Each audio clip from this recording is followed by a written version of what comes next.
This program was sponsored by the Jessie and John Danz Fund. Since 1962, these lectures have been a forum for distinguished scholars of national and international reputation who have concerned themselves with the impact of science and philosophy on man's perception of a rational universe.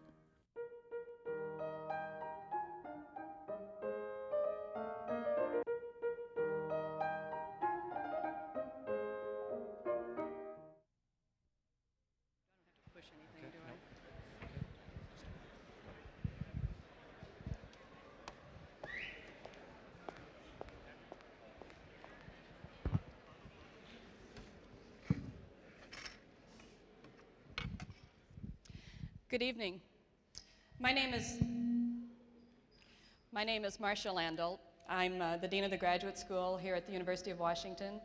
And on behalf of the Graduate School and the whole university, it's really a pleasure to welcome all of you here this evening. This is a wonderful crowd of people who've come to tonight's dance lecture.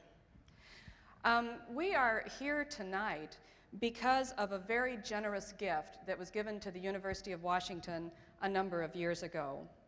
This lectureship and visiting professorship program was created in 1961 with a bequest from the estate of Mr. John Danz. In 1969, an additional gift was made from the estate of Mrs. John Danz.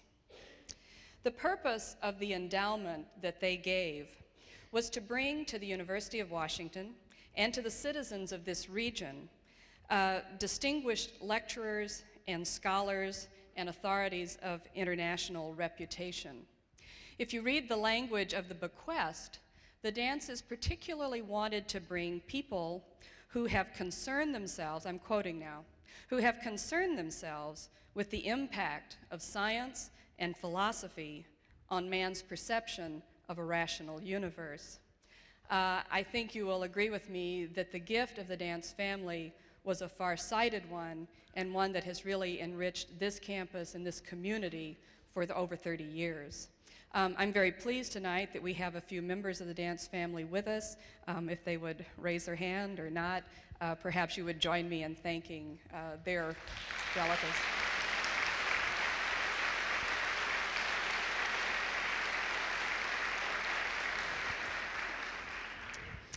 Before we proceed with the program, there are a couple of people that I would like to acknowledge. Every year we make a call for nominations, both for the Danz lectureship and for the Walker-Ames lectureship. And we invariably get more nominations of outstanding candidates than we can accommodate. And the really tough job of choosing which of the nominees to bring to this campus falls to the Danz and Walker-Ames selection committee. This is a large committee. I won't acknowledge all of the members, but I would particularly like to acknowledge the co-chairs, Professor Michael Halloran, who is here. Michael is the Divisional Dean for Arts and Humanities in the College of Arts and Sciences, and Professor Gerald Baldesty. I'm not sure if Jerry's here tonight or not, but Jerry is a professor in the School of Communications. In addition to the selection committee, another person who works very hard on all of these lectures is Janet Jones, who is the lectureship coordinator and a member of the staff of the graduate school. Janet is standing here at the front of the auditorium. These are very tough jobs, a lot of scheduling, a lot of logistics, and she always manages to do it with considerable grace and keep her cool when things start going crazy.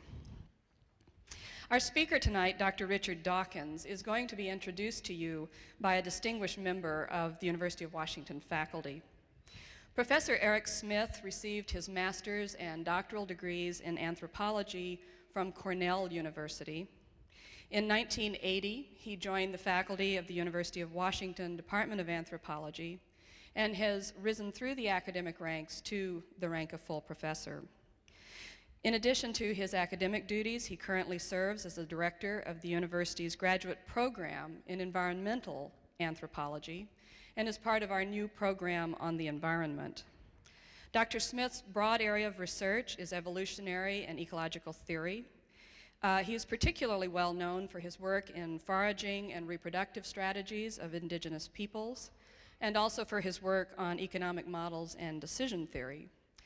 Dr. Smith is the author of 4 books, as well as the author of numerous articles, reviews, and commentaries. So please join me in welcoming Professor Eric Smith.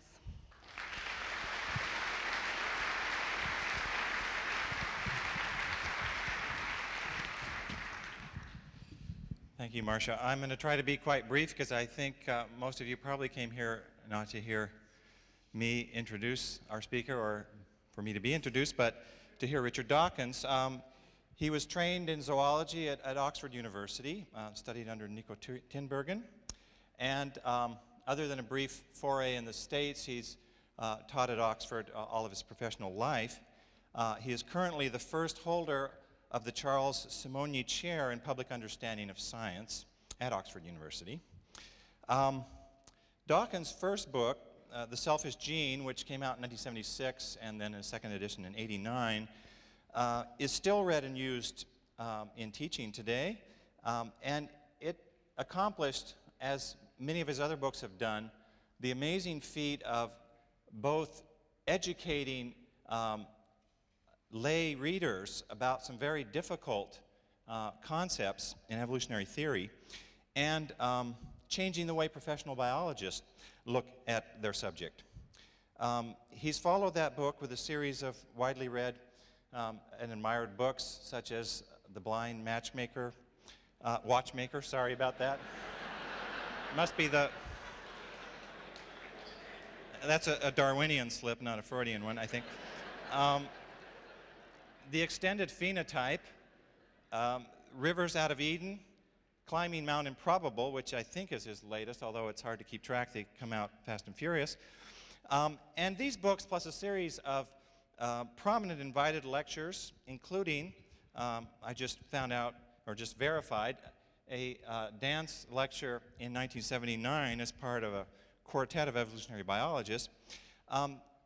These works and lectures have made Dawkins, I think, the most widely influential evolutionary biologist alive today.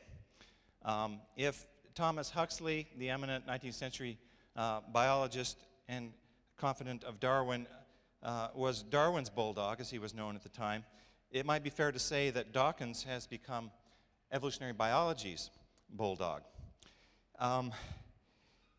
I'll wager, in any case, that among all the honors that he's accumulated, he's the only one around who has both debated the Archbishop of York and appeared on the cover of Wired magazine. Without further ado, I'd like to introduce Richard Dawkins, who is going to speak to us tonight on a lecture entitled Science and Sensibility.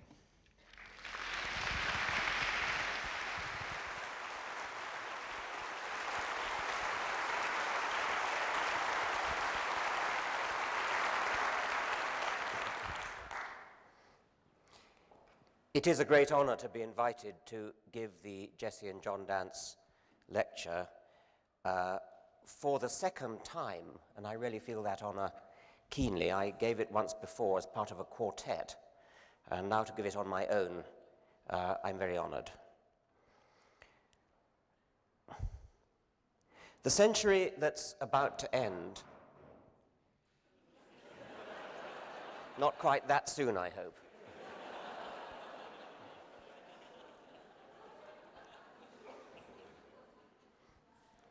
The century that's about to end could be called, from a scientist's point of view, the golden century.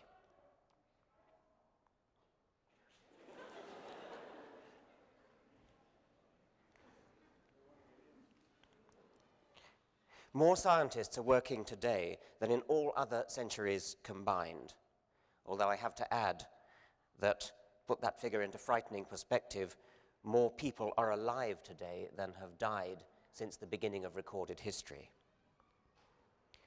But it's not just a question of quantity. The 20th century is the century of Einstein and relativity, of Planck, Heisenberg, and quantum theory, of Watson, Crick, Sanger, and molecular biology, of Turing, von Neumann, and the computer, of Wiener and cybernetics, of plate tectonics, and radioactive dating of the rocks, of Hubble's red shift and the Hubble telescope, of penicillin, of moon landings, and let's not duck the issue of the hydrogen bomb. My title is Science and Sensibility, and of the various meanings of sensibility given in the dictionary, I mean discernment, awareness, and the capacity for responding to aesthetic stimuli. One might have hoped, but by the end of the 20th century, the scientific attitude would have been incorporated into our culture, that it would have made us more discerning and more aware than in previous centuries, and that our aesthetic sense would have risen to meet the poetry of science. Without wanting to recall the mid-century pessimism of C.P. Snow, I reluctantly find that with only 2 years to go, these hopes have not been realized. Astrology sells more books than astronomy.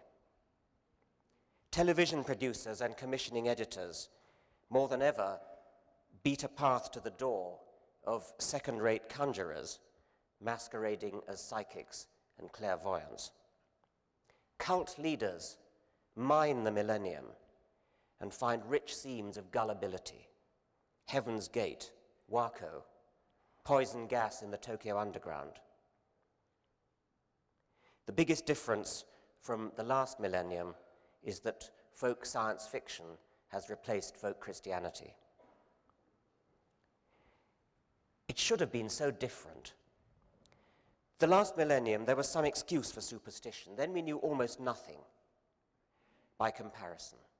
When Halley's Comet appeared in 1066, people could be pardoned for seeing it as a harbinger of Hastings, sealing Harold's fate and Duke William's victory. Hale Bopp in 1997 is less pardonable. I find there's real pathos in the gratitude that I felt towards the newspaper astrologer who was good enough to reassure his readers that Hale Bopp was not directly responsible for Princess Diana's death.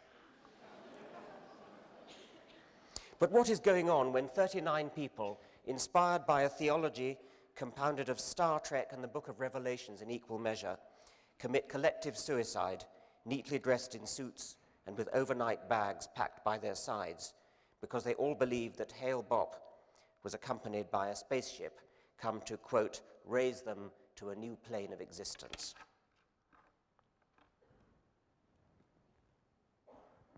Hijacking by pseudoscientists is not the only threat. Populist dumbing down of science is another. The public understanding of science movement, provoked in America by Sputnik and in Britain by falling recruitment to universities to read science. The public understanding of science movement is going demotic. A spate of science weeks and science fortnights betrays a near desperate need of scientists to be loved. Funny hats and larky voices proclaim that science is fun, fun, fun. Wacky personalities perform explosions and funky tricks. I attended in Britain recently a forum in which somebody who was involved in this movement was urging us to put on events in shopping malls. And his advice was to do nothing that might conceivably be interpreted as a turn-off. Always make your science relevant to ordinary people's lives, to what goes on in their own kitchen and bathroom. If possible, choose your experimental materials so that your audience can eat them at the end. At the last event organized by the speaker, the scientific phenomenon that really grabbed attention was the flushing mechanism that came on automatically as you stepped away from the urinal. The very word science is best avoided, we were told, because ordinary people see it as threatening. Well, I have little doubt that such dumbing down will be successful if your aim is to maximize the total population count at your event.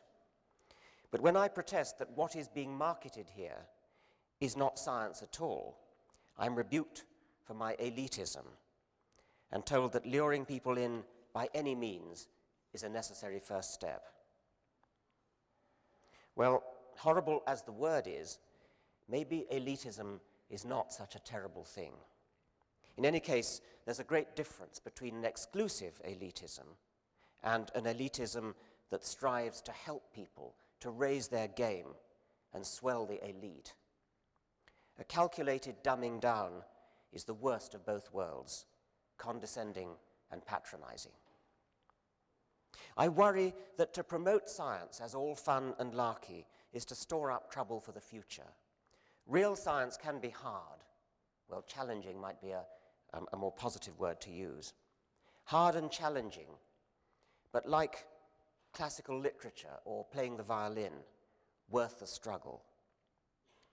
If children are lured into science or any other worthwhile occupation by the promise of easy fun, what are they going to do when they finally have to confront the reality?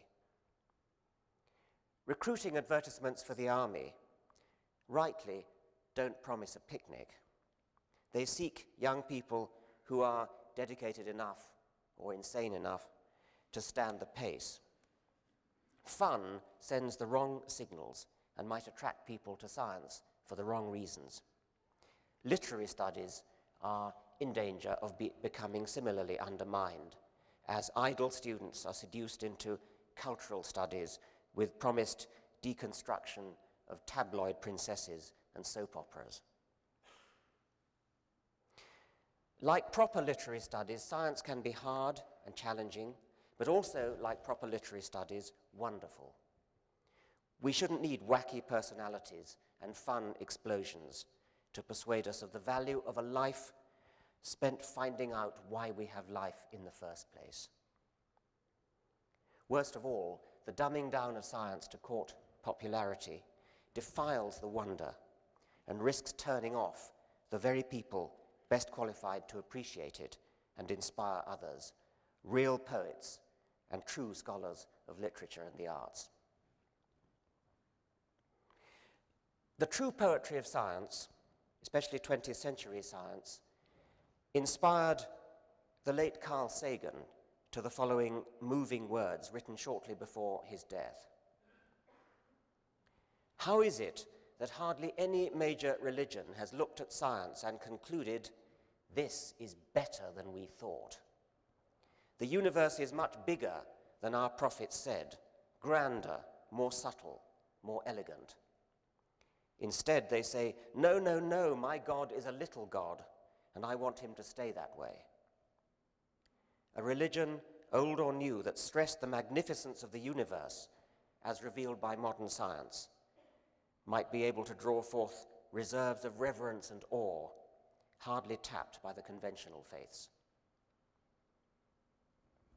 Well, given 100 clones of Carl Sagan, we might have some hope for the next century. Meanwhile, in its closing years, the 20th century must be rated a disappointment as far as public understanding of science goes, while at the same time being a spectacular and unprecedented success with respect to scientific achievements themselves. Let's let our sensibility play over the 20th century of science. Can we discern one particular theme, leitmotif? Perhaps it would not be too inaccurate to call it the digital century. And I'm not emphatically just talking about computers or electronics. There's a sense in which the theme of digitalness or discontinuity unites the biology and the physics of the 20th century, as well as, more obviously, the engineering. The opposite of digital is analog. When the Spanish Armada was expected, a signaling system was established in England to give the warning. And what happened was that they built bonfires on the tops of hills, and each bonfire was in sight of the next one. And so when the Spanish arrived, the idea was the first person to spot them was to light his bonfire, and the next one would see the bonfire light that. And a wave of bonfires would spread over the country very quickly to carry the news of the Spanish invasion. I don't know whether the system worked, but in principle it obviously could have done. But now suppose we wanted to adapt the bonfire telegraph to convey a bit more information. Suppose we wanted it to convey the information about how big the Spanish fleet had been. Well, this would be an analog code. You could build a really big bonfire if the fleet was a very large one, and a little tiny bonfire if it was small, and have a graded series of bonfires in between. Well, that in principle would work. That's an analog code, but you can see that in practice it wouldn't work, because there would be error at every stage of the transmission for various reasons. And by the time the message reached the other end of the country, nothing would be left of the original intended message. But now let's think about a different code, a digital code. Never mind the size of the fire, build every fire as big as you like, but put a screen in front of it. And then when you want to make the message, lift the screen and lower it again, lift the screen and lower it again, and send out discrete flashes like a lighthouse. Now, the number of flashes in a train of flashes can be used to encode the size of the armada. And that, you can immediately see, is far less subject to error than the original analog code. If there are 8 flashes, each observer counts 8 flashes, passes on 8 flashes to the next one, and so on. That digital code has huge virtues over the previous analog code. We could do even better. The Morse code was not invented until the 19th century, but there was nothing in Elizabethan technology to make it impossible to invent in Elizabethan times. And if they'd invented something like the Morse code, then you could have sent any message you like, the color of the admiral's beard or anything. Now, our understanding of the power of digital codes is very much a 20th century matter, and it's been made finally clear by electronics and computer engineers. But computer engineers were anticipated by 2 branches of biology, genetics and neuroscience. Nerves work a bit like armada beacons. They fire. What travels along a nerve fiber is not an electric current, however. It's more like a trail of gunpowder fizzing along the ground. The late W.A.H. Rushton of Cambridge University pointed out that a nerve cell, because of the way it works, effectively needs an amplifier about every millimeter or so. So a nerve cell that runs from spinal cord to the tip of your finger would need about 800 amplifiers, amplifying stations, boosting the signal as it goes along. And that's what you've got. They're called nodes of Ranvier. If the signal is to be preserved, every boosting station must take whatever signal it receives and restore it to its original higher value. Not too high and not too low. That's what fidelity in an amplifier means. But there's bound to be a certain amount of error. If there are just 2 or 3 boosting stations, as in a transcontinental telephone line, or as in, say, just 3 bonfires signaling the Spanish Armada, it might just about work. But in our nerve fiber, we're talking about 800 boosting stations, and there's not the slightest doubt that at the end of 800 amplifying stations, not a trace of the original information would survive. Well, it's long been known that nerve cells don't actually use a purely analog code. Rushton's calculation shows that they couldn't. Nerve impulses are trains of spikes. The height of the spike is irrelevant. It's the number of spikes, the rate of spikes, the patterning of spikes in time that carries the information.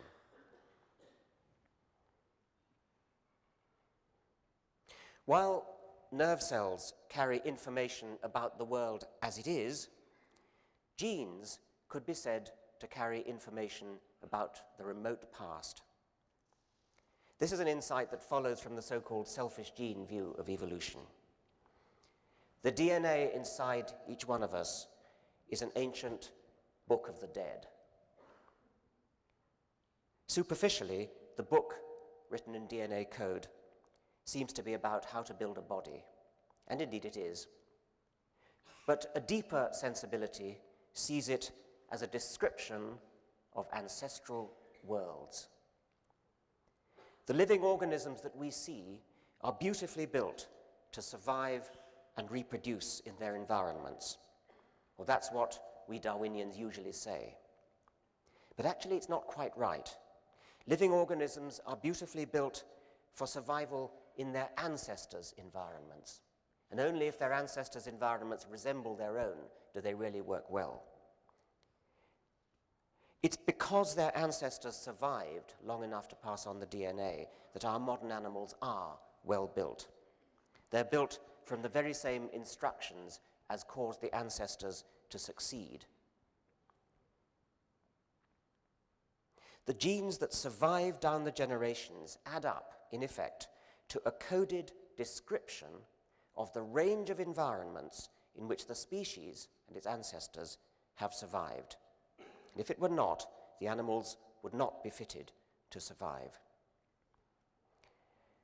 So each individual and its DNA can be regarded as a decodable model or description of the ancestor's environment, a genetic book of the dead.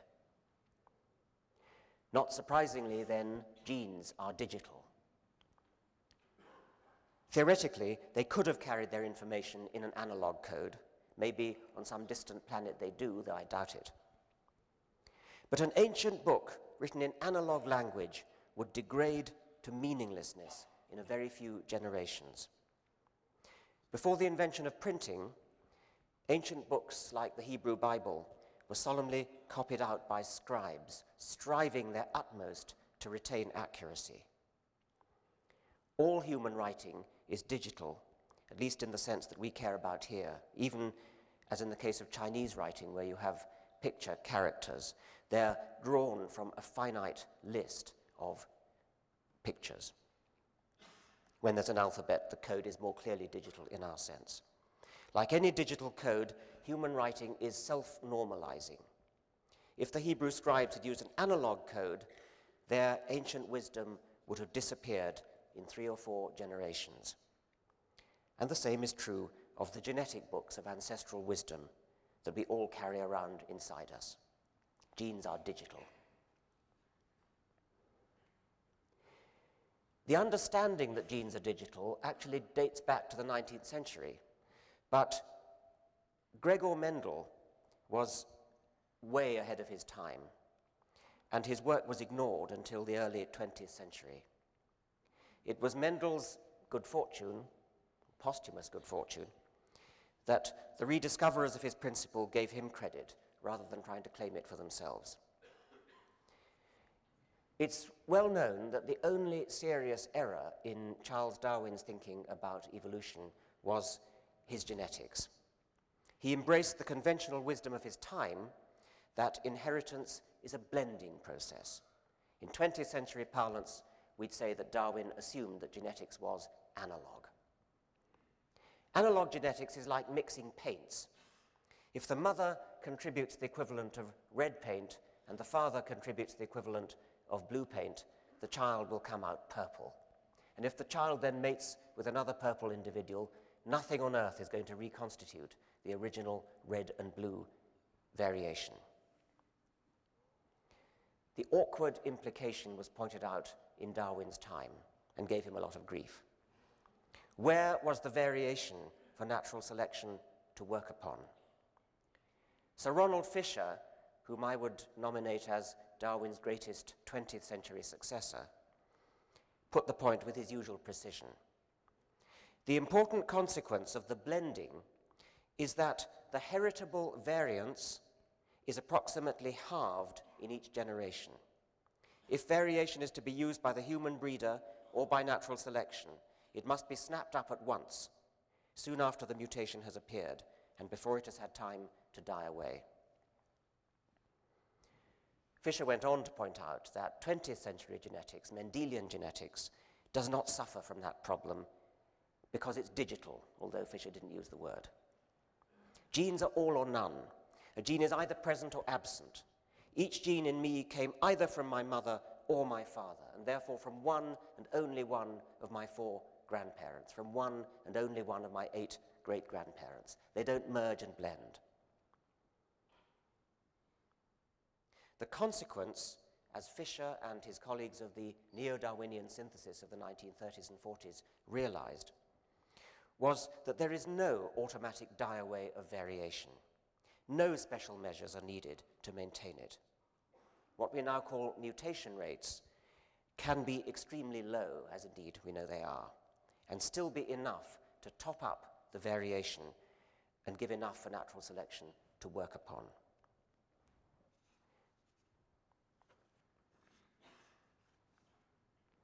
But when it comes to understanding the full digital nature of genetics, Fisher and his colleagues of the synthesis didn't know the half of it.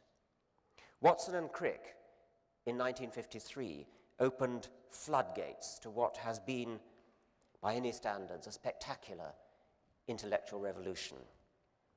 Even if Sir Peter Medawar was going too far when he wrote in his review of Watson's The Double Helix, it is simply not worth arguing with anyone so obtuse as not to realize that this complex of discoveries is the greatest achievement of science in the 20th century. Now that's going too far. My misgiving arises not because of Medawar's endearing arrogance, but because I could easily imagine someone saying the same thing of, say, quantum theory or relativity. And I don't see how we'd settle the argument, at least by scientific means. It's a subjective judgment, a value judgment of science and sensibility, and I'm sure that Medawar, if he were here, would give a spirited defense of it. Watson and Crick's revolution was a digital revolution in the fullest possible sense, and it's gathered pace ever since. You can read a gene today, write out its exact coded sequence on a piece of paper, put that piece of paper in a library, and then get it out again in 2,000 years' time. Write the message back into an animal or plant, and it'll work. When the Human Genome Project is completed, probably around the year 2003 by current estimates, it'll be possible to write the entire human genome on 2 standard compact disks, with enough capacity left over for a large textbook of molecular embryology.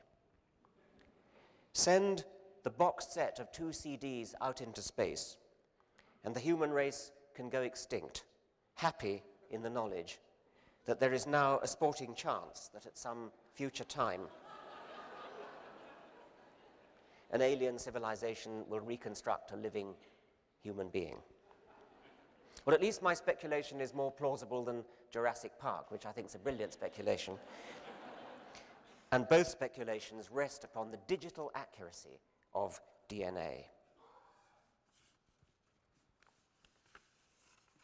It's because of the digital revolution that the following kind of sentiment that was expressed by biologists in the 1930s is completely blown out of the water. I'm going to read an amazing quotation from Charles Singer, a distinguished historian of biology, written in 1931. Despite interpretations to the contrary, the theory of the gene is not a mechanist theory. The gene is no more comprehensible as a chemical or physical entity than is the cell, or for that matter, the organism itself. Atoms exist independently, and their properties as such can be examined. They can even be isolated. Not so the gene. The doctrine of the relativity of functions is as true for the gene as it is for any of the organs of the body. They exist and function only in relation to other organs. Thus, the last of the biological theories leaves us where the first started, in the presence of a power called life or psyche. Watson and Crick and their followers have utterly destroyed that kind of thinking. Now, of course, digital theory has been most fully worked out not by neurobiologists or geneticists, but by electronic engineers. The digital telephones, televisions, music reproducers, microwave beams of the late 20th century and I'm sure the early 21st are incomparably faster and more accurate than the analog equivalents that they replace. I don't have to tell you in Seattle that digital computers are the crowning achievement of this age, and they're also heavily implicated in all of technology. The late Christopher Evans summed up the speed of 20th century digital revolution with an analogy to the car industry. I quote, "Today's car differs from those of the immediate post-war years on a number of counts. It is cheaper, allowing for the ravages of inflation, and it's more economical and efficient. But suppose for a moment that the automobile industry had developed at the same rate as computers and over the same period. How much cheaper and more efficient would the current models be? If you've not already heard the analogy, the answer is shattering. Today, you would be able to buy a Rolls-Royce for £1.35. It would do 3 million miles to the gallon, and it would deliver enough power to drive the Queen Elizabeth II. And if you were interested in miniaturization, you could place half a dozen of them on a pinhead." As you know, this is expressed in Moore's law, that computer power doubles every 18 months. It is the computer industry that's caused us to notice that the 20th century is the digital century, and led me to make the analogy with genetics and neurobiology and physics. This is where I get onto unfamiliar territory, but my small understanding of quantum theory suggests that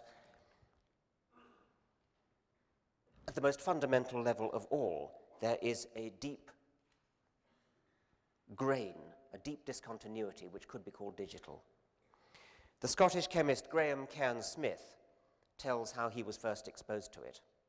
He says, "I suppose I was about 8 when my father told me that nobody knew what electricity was.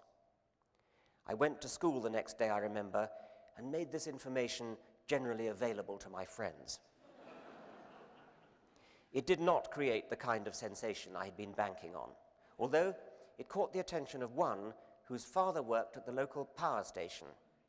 His father actually made electricity, so obviously he would know what it was. My friend promised to ask and report back. Well, eventually he did, and I cannot say I was much impressed. Wee sandy stuff, he said, rubbing his thumb and forefinger together to emphasize just how tiny the grains were. He seemed unable to elaborate further. The tiny grains of the universe are quanta. The experimental predictions of quantum theory are upheld to the 10th place of decimals. The late Richard Feynman, who after Einstein has become one of the icons of 20th century physics, pointed out that accuracy of this order was equivalent to knowing the distance from New York to Los Angeles to an accuracy of the width of one human hair. It would seem that a theory that yields such accurate predictions, however baffling to the human mind, must in some sense be right. And the theory is, of course, quantum theory, and its experimental success, however much difficulty we find in understanding us, encourages us to believe that at some fundamental level, the universe is deeply digital. Although I've included this for completeness in my list of digital sciences, there is one profound difference.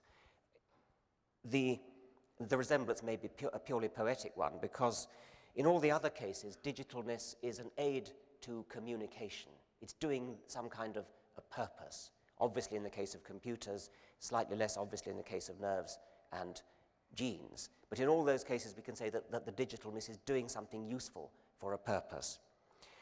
The nature of matter, energy, and the universe is obviously different from that. There is no purpose in the universe at large. Charles Darwin's life spanned most of the 19th century. He died with every right to be satisfied that he had cured humanity of its greatest and grandest illusion. Darwin brought life itself within the pale of the explicable. No longer a baffling mystery demanding a supernatural explanation, life, the complexity and elegance that defines life, grows and gradually emerges by easily understood rules from simple beginnings. Darwin's legacy to the 20th century was to demystify the greatest mystery of all. Would Darwin be pleased with our stewardship of that legacy and with what we are now in a position to pass on to the 21st century? I think that he'd feel an odd mixture of exhilaration and exasperation. Exhilaration at the detail and the comprehensiveness of understanding that science can now offer. Exasperation at the superstition, the boneheaded, incurious love of mystery that still persists. Late 20th century civilization, Darwin would be dismayed to note, though imbued and surrounded by the products and advantages of science, has yet to absorb science into its sensibility. In a way, nothing has changed since the 20th century began. Darwin's co-discoverer of natural selection, Alfred Russel Wallace, a younger man whose old age persisted well into the 20th century, he was a likable man, self-effacing enough to coin the word Darwinism. In some respects, he said of himself that he was more Darwinian than Darwin. But in one respect, Wallace disappointed his senior colleague. When it came to the human mind, Wallace's nerve failed him. He thought that this was the one part of life which Darwinism could not explain.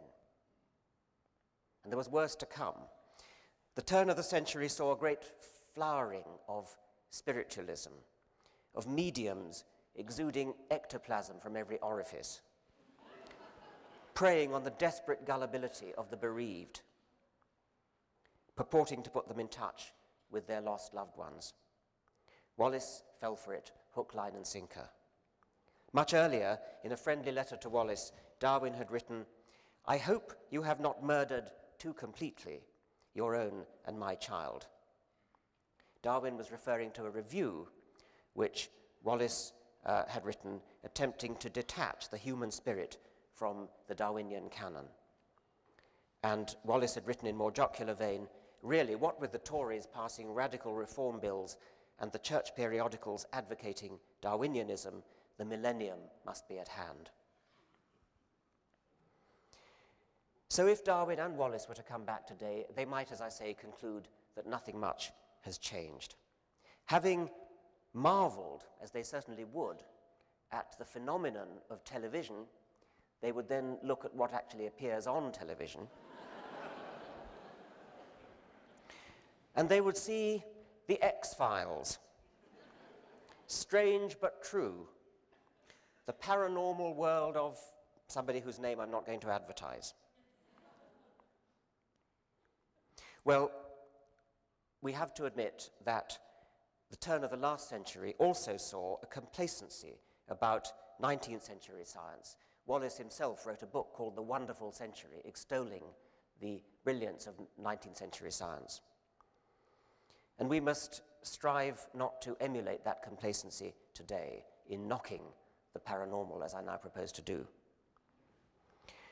William Thomson, First Lord Kelvin, President of the Royal Society, pioneered the transatlantic cable and also the second law of thermodynamics, C.P. Snow's litmus of scientific sensibility. Kelvin is credited with the following three confident predictions. Radio has no future.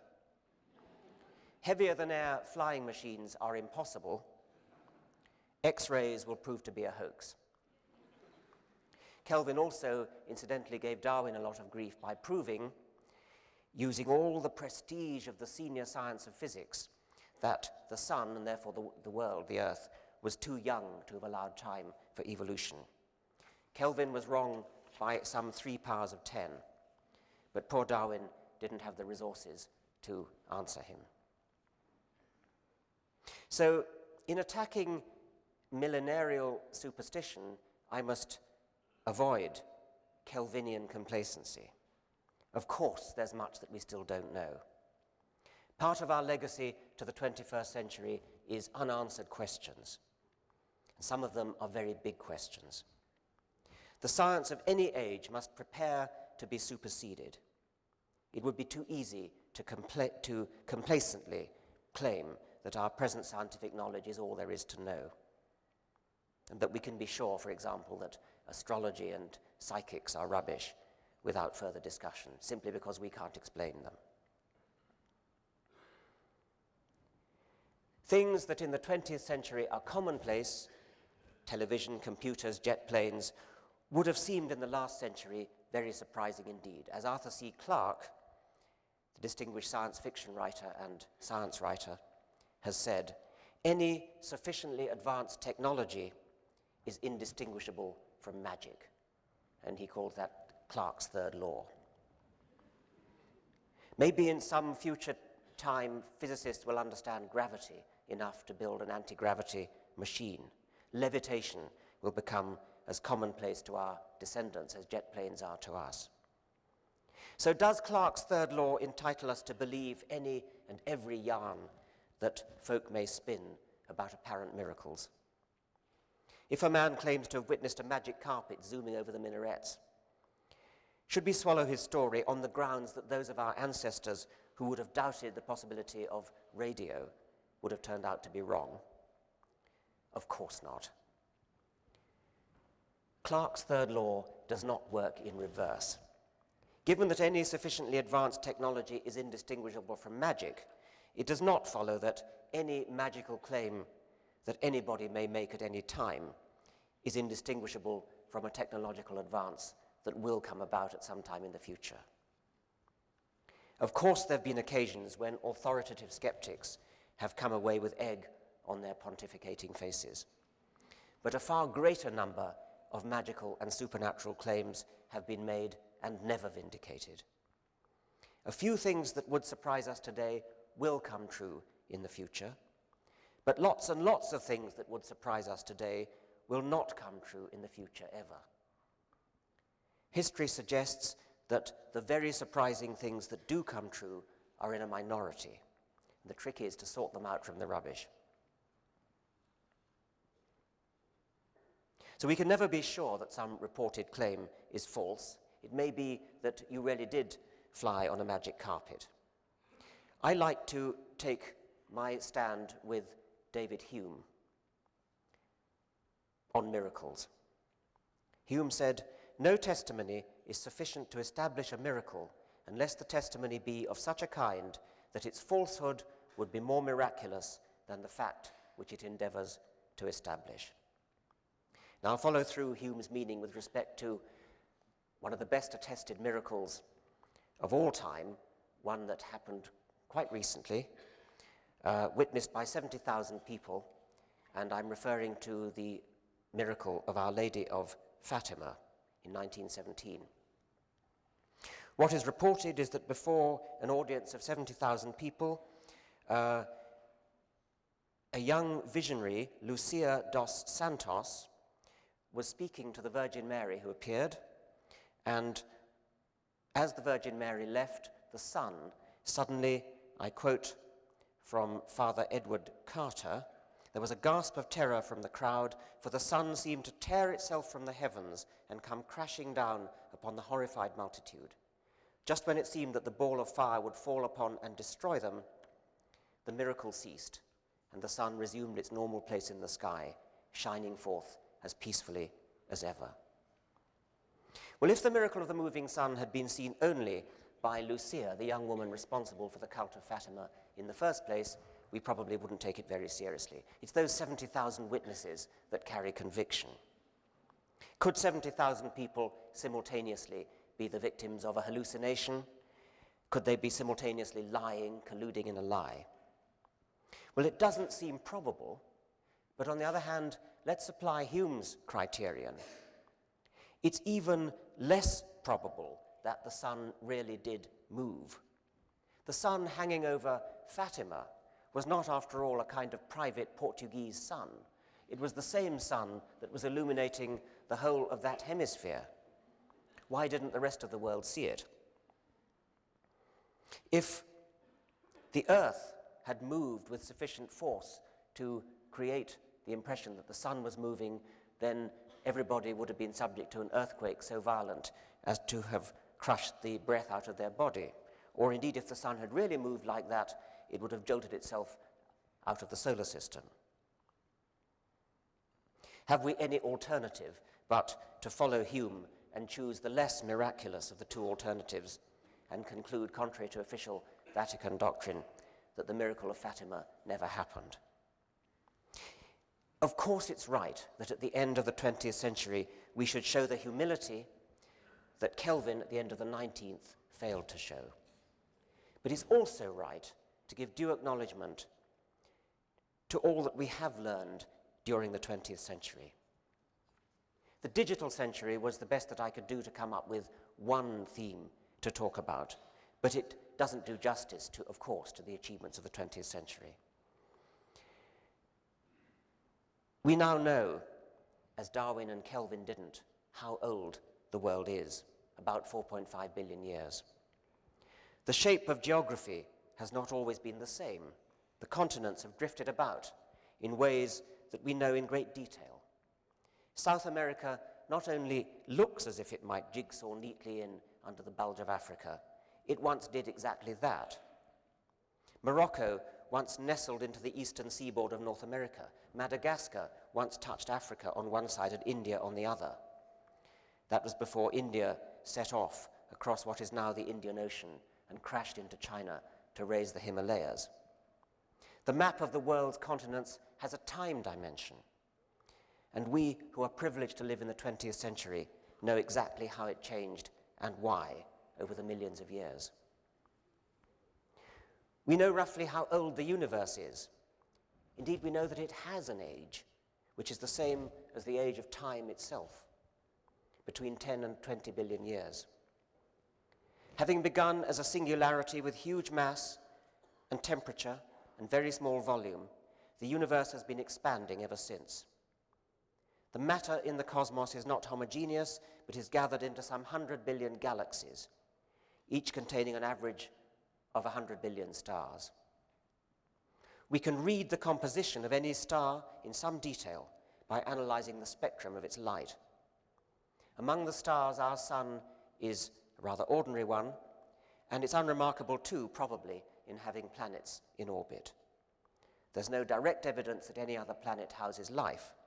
If they do, such islands of life may be so scattered as to make it unlikely that anyone will ever encounter any other.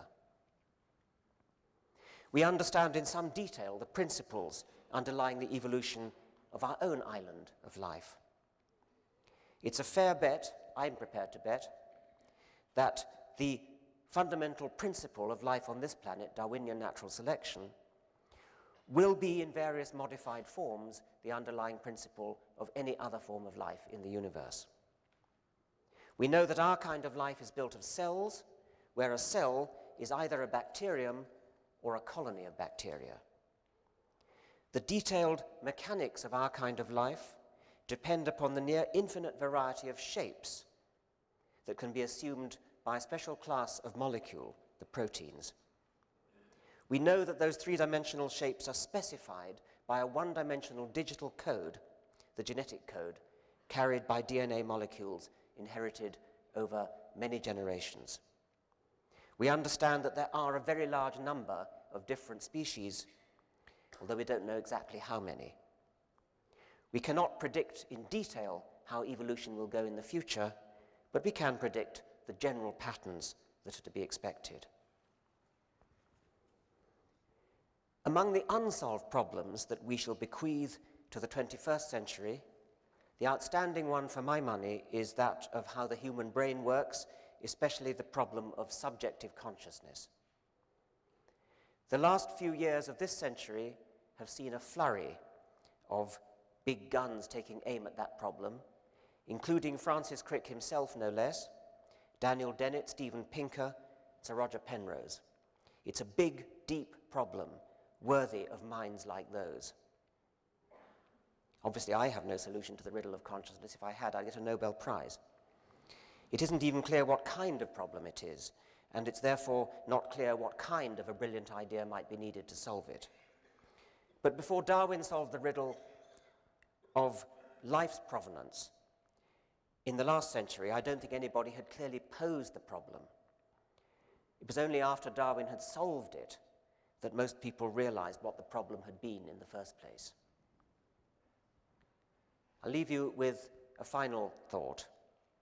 If, as I hope, the 21st century cracks the problem of the human mind, there may be an additional byproduct. Our successors may then be in a position to understand the paradox of 20th century science. On the one hand, the 20th century ended with approximately the same level of supernatural superstition as the 19th, while on the other hand, the 20th century arguably added as much new knowledge to the human store as all previous centuries put together. I, for one, look forward eagerly to the 21st century and what it may teach us. Thank you very much.